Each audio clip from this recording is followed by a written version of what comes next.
ভগবান ত্রয়োদশ অধ্যায়ে 7 নম্বর শ্লোকে বলছেন, অমানিত্বা মদম্বিত্বা মহিংসা খান্তি রাজবম আচার্যপাসানাং শৌচং স্থৈর্যমা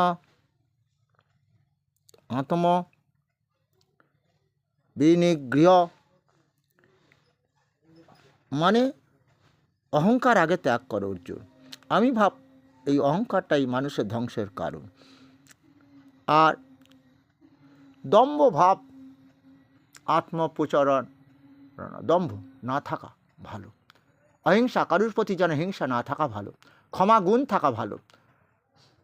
সারল্যতা, সরল, মনে কোনো পেঁচ যেন না, ঠিক বালকের মতন। গুরুর সেবা, গুরুকে পিতা স্বর্গ, পিতা ধর্ম, পিতা হি পরমং তপ, পিতরিমা প্রিয়ন্ত সর্বদেবতা। এটা যেন শুধু মুখে বললে হবে না, অন্তর দিয়েও সেই গুরুকে শ্রদ্ধা ভক্তি দিয়ে ভালোবাসার চেষ্টা করো। আর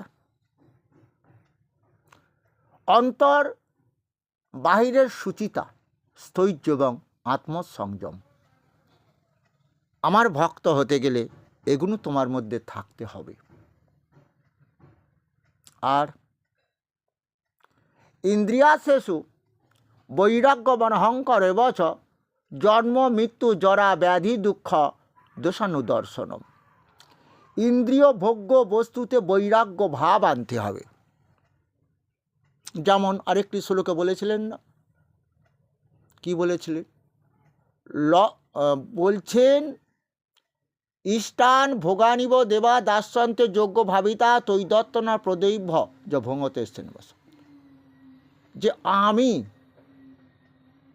যে কিছু কাউকে দান করছি এটা মনে রাখলে হবে না, অহংকারটা ত্যাগ করতে হবে। যে জীবের সেবা শ্রেষ্ঠ ধর্ম মানতে হবে। যেমন পিতামাতার সেবা হচ্ছে শ্রেষ্ঠ ধর্ম, তেমনই জীবেরও সেবা শ্রেষ্ঠ ধর্ম মানতে হবে। এবং এর মধ্যে যেন ভাগ করো না। যে ভাগটা কি? আমরা সাধারণত শুধু মানুষের সেবা নয়, সমস্ত জীবের সেবা। ওই যে বললেন, লবন্তে ব্রহ্ম নির্বাণ মৃষয়াক্ষীণ কলম সাচ্ছিন্ন দ্বৈধা যত আত্মান সর্বভূতি হিতেরত। তুমি কি করছো? আমাকে যারা লাভ করেছে, তাহলে সমস্ত জীবের মধ্যে রয়েছে আমি কৃষ্ণ আত্মা বা জীবন রূপে। তবে তুমি যেন ভেদ করো না। যেমন আরেকটি শ্লোকের মাধ্যমে বলেছিলেন না, বিদ্যা বিনয় সম্পন্ন ব্রাহ্মণে গবি হস্তিনী শুনি চৈব সপাকে চ পণ্ডিতা সমদর্শিন। তাহলে পণ্ডিত ব্যক্তি তারাই বিদ্বান ব্রাহ্মণ। চণ্ডাল গাভী হস্তি কুকুরকে সমান চোখে দেবে। ব্রাহ্মণকে পা ধুইয়ে দেবে, মা লক্ষ্মী পুজো করে দেবে বলে ধন দৌলত পাইয়ে দেবে। কিন্তু যে ম্যাথর, তোমার বাড়ি চণ্ডাল, এখন ম্যাথর আসে, চণ্ডাল আসে না। চণ্ডাল কারা? বন থেকে পশু শিকার করে যে মাংসগুলো বাজার গেছে, বাড়ি বাড়ি চণ্ডাল আসতো আগে, এখন তো নয়। তখন হরিণের মাংস ছিল বিখ্যাত। তাহলে এখন আসে বাবু পায়খানা সাপ। সে তোমার বাড়িটা স্বর্গ বানিয়ে দিল, তাকেও যেন ব্রাহ্মণের মতো সেবা করো।